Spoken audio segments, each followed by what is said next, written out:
प्रारंभ हो रहा है। बोधा पृच्छति यतः जीवादि पदार्थान उत्पत्ति भिन्नम भिन्नम वा। सारस्वत जी बौद्ध प्रश्न करता है, जो वह है, ध्रुव है, वो द्रव्य से भिन्न के भिन्न है। उनका प्रश्न कायदे का है, पर उन्हीं तक के लिए है।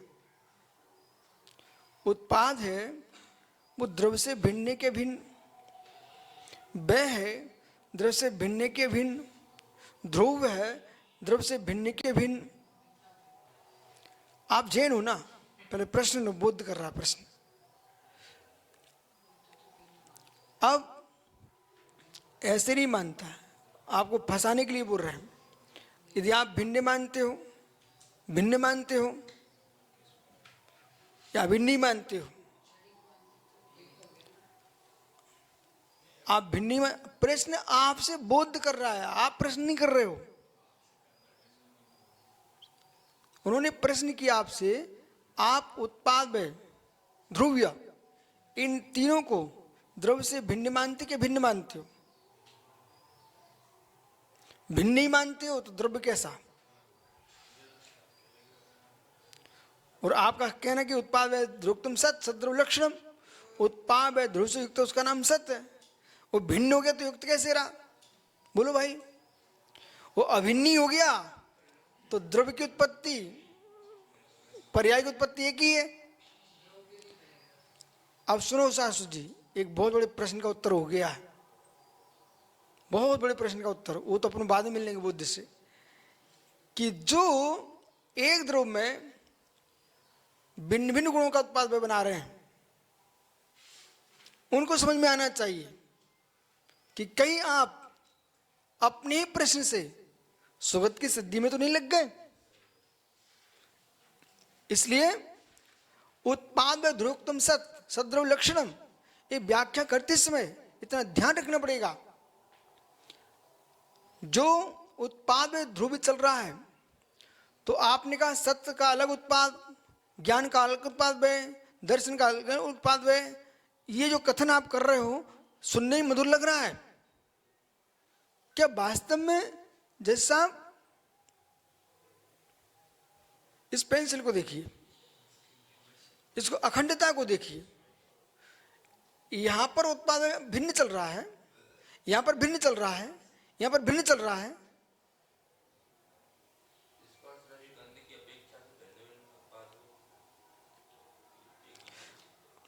वो जो स्पर्श गंध पर है वो गुण है, पर गुण में उत्पाद में जो चल रहा है अखंड एक रूप चल रहा है।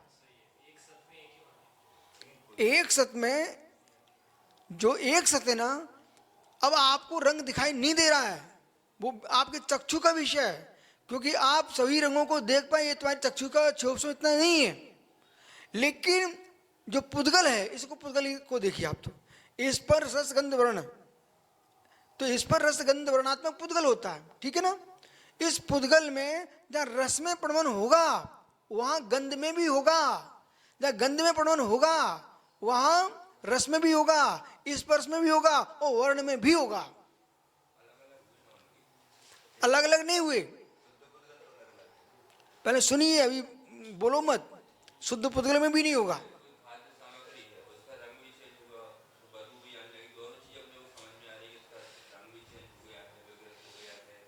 हाँ, तो ये जो उत्पाद में चल रहा है, युगपत चल रहा है ना, आप बिल्कुल सही कह रहे हो रहा है। तो इनका ये अलग अलग उत्पाद में चल रहा है कि स्वतंत्र चल रहा है एक साथ अखंड द्रव्य में?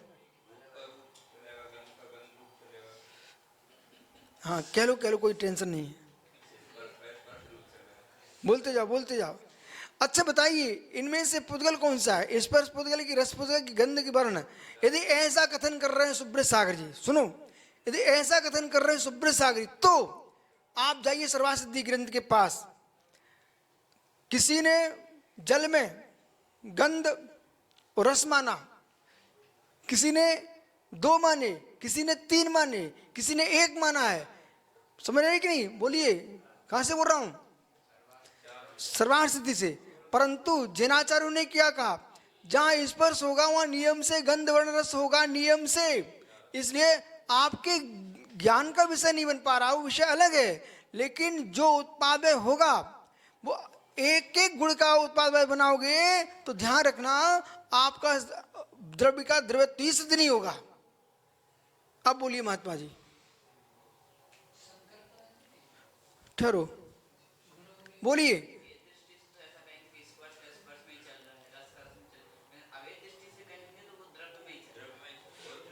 अखंड रूप से आप वेद का कथन करने की मां समझने की बोलिए।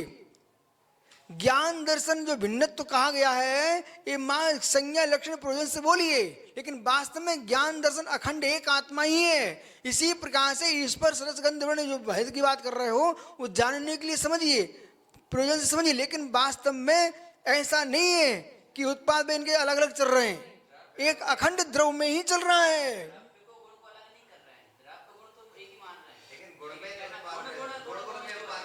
आप सौम्य सागरी उनके कहने के अनुसार जी रहे कि हाँ सोचे तो सोचिए, फिर हमारे साथ भी सोचिए आप।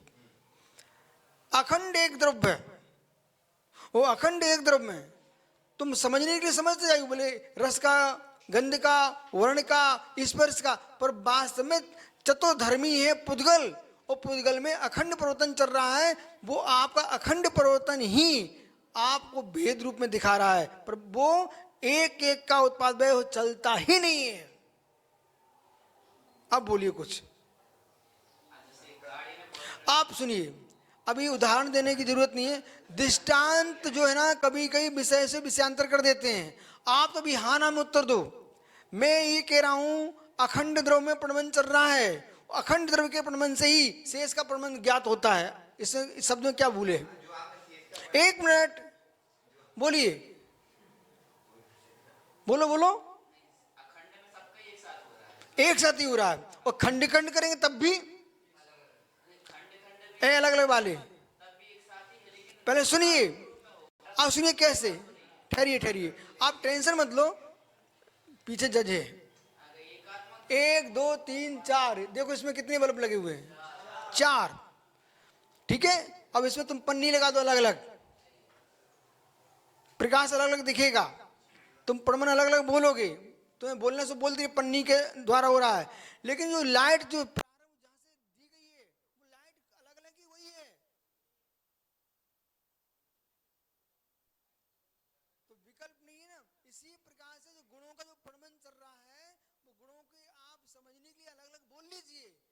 अखंड द्रव्य का ही प्रमाण है, तभी उन गुणों में प्रमाण हो रहा है, कोई अलग से प्रमाण नहीं है।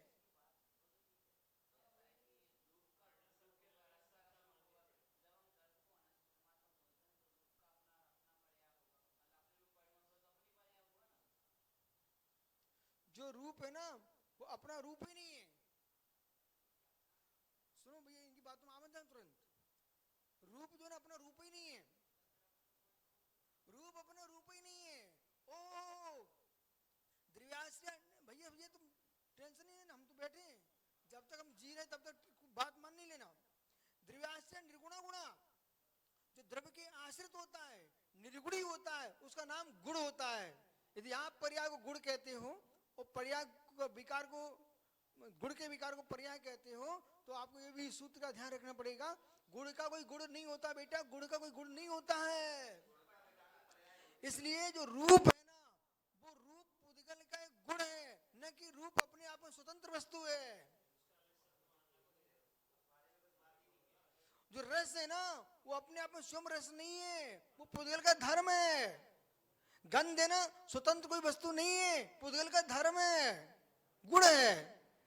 इन गुणों को आप भिन्न रूप से देखने के कथन करो, लेकिन उत्पाद जो ध्रुव चल रहा है, आप अलग से गुणों की व्याख्या कितनी करते रहो, पर उत्पाद अखंड था, अखंड ही चलेगा, बिल्कुल नहीं आएगा।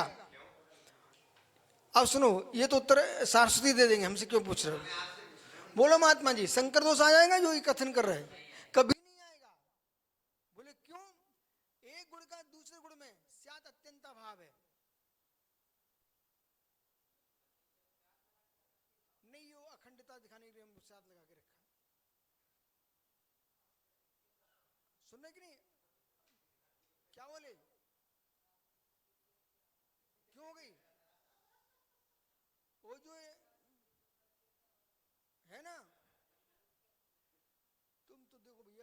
समझने की जरूरत है। इधर देखो, इधर देखो मेरी तरफ, बहुत अच्छे से देखो। ये नाखून, ये बाल, ये पैर का नाखून, शरीर का जो उत्पाद ध्रुव चल रहा है, अखंड चल रहा है, फिर भी इस नाखून में, इस बाल में मैं भिन्नत्व ही मानता हूं, एकत्व नहीं मानता हूं, पर अतंत्य भाव नहीं बोलूंगा, अन्योन्य भाव है। अनेक रूप चलने पर भी, अनेक रूप चलने पर भी उत्पाद भाई एक साथ चलेगा, तुम्हें हिला नहीं सकते हो। अरे कहीं से घुमा लीजिए, अखंडता पर आइए।